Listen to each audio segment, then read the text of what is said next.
So we talked a little bit about this position when we sort of talked about the War of 1812, but one of the things you need to understand about Canada in relation to the United States is there are a lot of things that are happening in the sort of Canadian political landscape, especially in this early period and arguably still today, that are reflections of what's going on in the United States and reflections of how the United States sees Canada in relation to itself and also sort of defines itself. And that's what we're going to talk about in this video. So the first thing to understand is that for the most part, there's a lot of elements in the United States that sort of perceive Canada as naturally an extension of the United States. We sort of talked about that. There's an idea that like essentially all of the sort of former British colonies should stick together, and the United States is like, well, obviously you're going to join our collective because it's better. So there's that kind of piece, right? And that is not improved when the Brits decide, by the way, the Canadian border kind of indefensible from US attack, so we're not really sure what we're going to do about that. And that is kind of a difficult place for Canadian politicians to be, so be aware of that.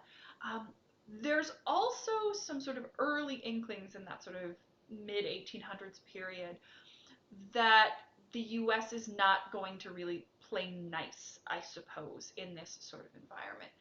So in that case, we're going to talk about the the Reciprocity Treaty of 1854, which is essentially a free trade agreement between the United States and Canada.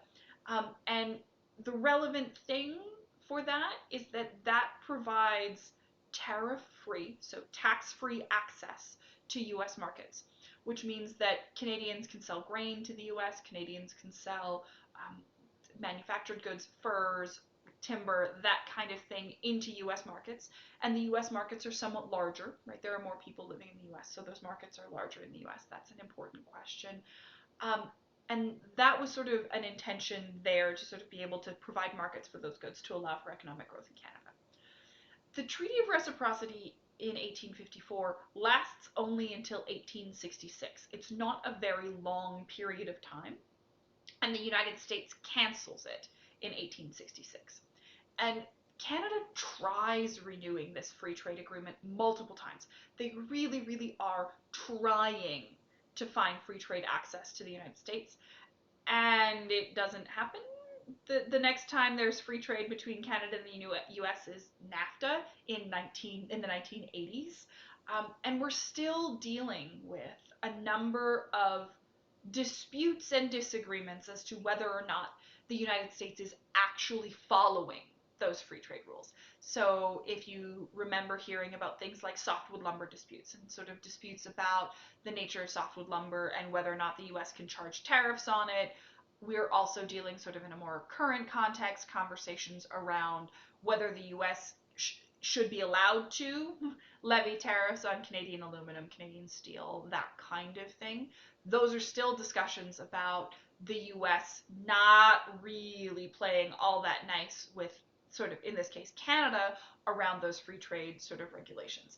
And that's actually an important kind of conversation to be having here, because that sort of tenuous hold on following treaty law and trade negotiations and sort of things that you've agreed to in the United States, as much as it is absolutely a question right now with the current presidency, it's actually a really old idea. So one of the things that we should probably talk about is that there's some elements of US policy and sort of some ideas that get anchored in the idea about what US politics is and what it does that are really, really important to understand why most of the Canadian politicians, to a certain extent, kind of interpreted the United States as a potential threat to the sort of safe and secure development of Canada as a country. And one of them that is sort of related to that sort of free trade question is an idea that we refer to as American exceptionalism.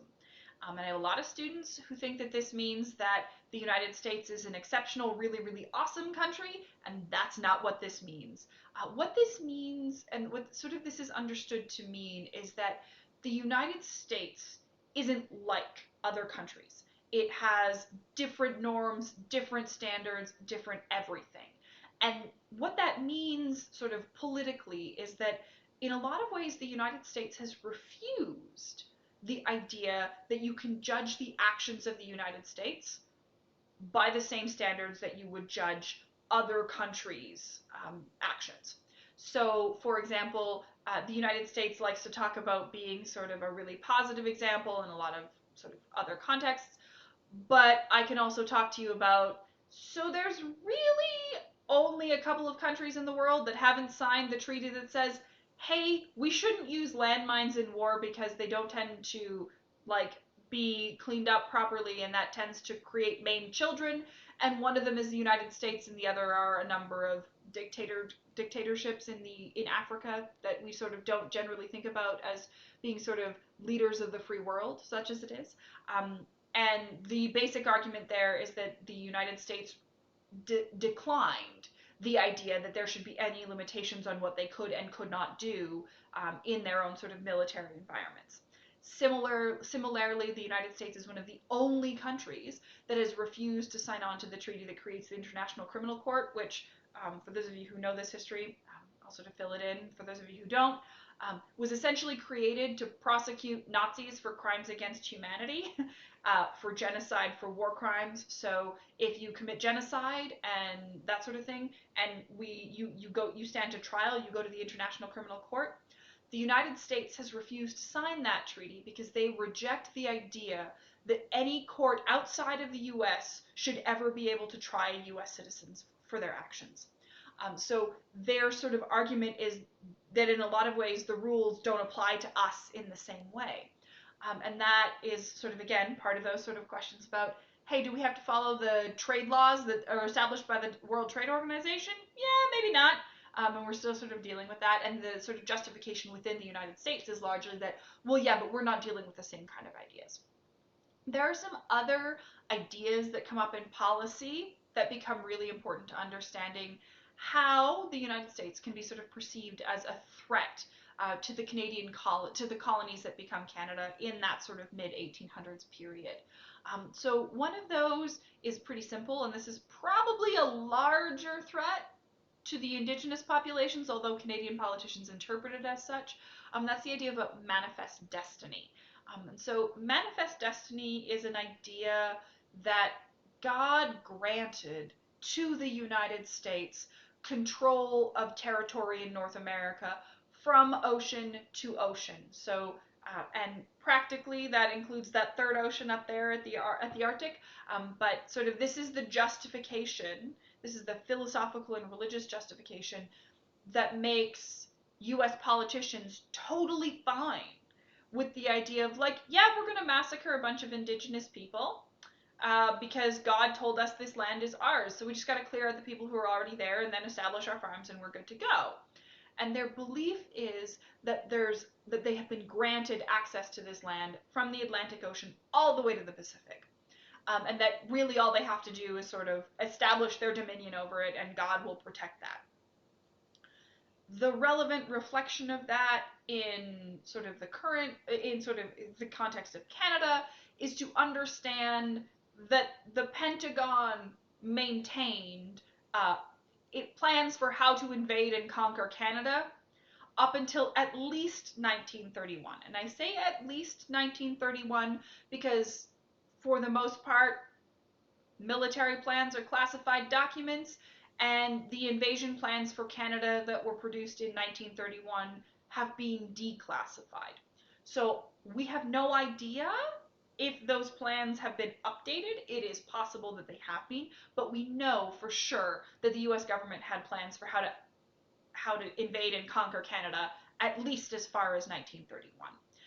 Because of that sort of idea about manifest destiny. And that's connected to that idea about Canada being kind of a natural extension of all of these all of these ideas. And that's really, really, really important to understand. The other sort of piece of sort of policy and thought and philosophy that becomes really important in understanding how the policy ideas in the United States sort of create pressure to create sort of what we now call Canada, is to talk about the idea of the Monroe Doctrine. And the Monroe Doctrine is a set of ideas that sort of said that the US military and the US government was justified in starting um, military action and in acting directly to attempt to repel foreign, quote, influence on the continent. So the US went through a whole big war to get rid of the control of the British crown, and sort of their understanding is that that means that they are justified in refusing to allow foreign powers, i.e., monarchs from other places, including the British Crown's influence in Canada, to control territory on the continent because that was perceived as a threat to the US's ability to hold their own territory. And it sort of justified their ability to act in a military way to protect their own interests. And in particular, it's a justification for starting wars preemptively. This is not a conversation about we are willing to defend ourselves from foreign military powers that are attempting to attack us. That's one thing. This is a justification about, in particular, for example, hey, the Spanish crown is maintaining these possessions in what is now Texas, New Mexico, that kind of thing. And we're just gonna attack them to get rid of the Spanish influence because we don't want that to be there, even though we weren't really fighting with them beforehand, and even though they hadn't done anything in particular to piss us off in that area. And so that kind of idea about the justification of offensive military action, so military action that sort of takes an offensive position and attempts to claim more territory through the Monroe Doctrine, is also a really sort of important conversation as far as Canadian politicians are concerned, because even though in a large like Canada, as far as it goes, is not talking about expanding into US territory, they're not trying to sort of attack US citizens or do anything like that. The British Crown's influence in Canada is still understood as a foreign power. And so there's sort of this undercurrent in that sort of conversation in US policy that it will be justifiable for US troops to attack Canada to rid the continent of that foreign sort of European influence. And that's important to understand. For those of you who are looking for conversations about how you look at this in terms of contemporary echoes, there are contemporary examples of all of these ideas, sort of manifest destiny and the Monroe Doctrine and American exceptionalism, absolutely still relevant today. I'm sure you can find them if you go looking. That'll sort of take you more into sort of like a current events kind of space, but it is really important. It does exist.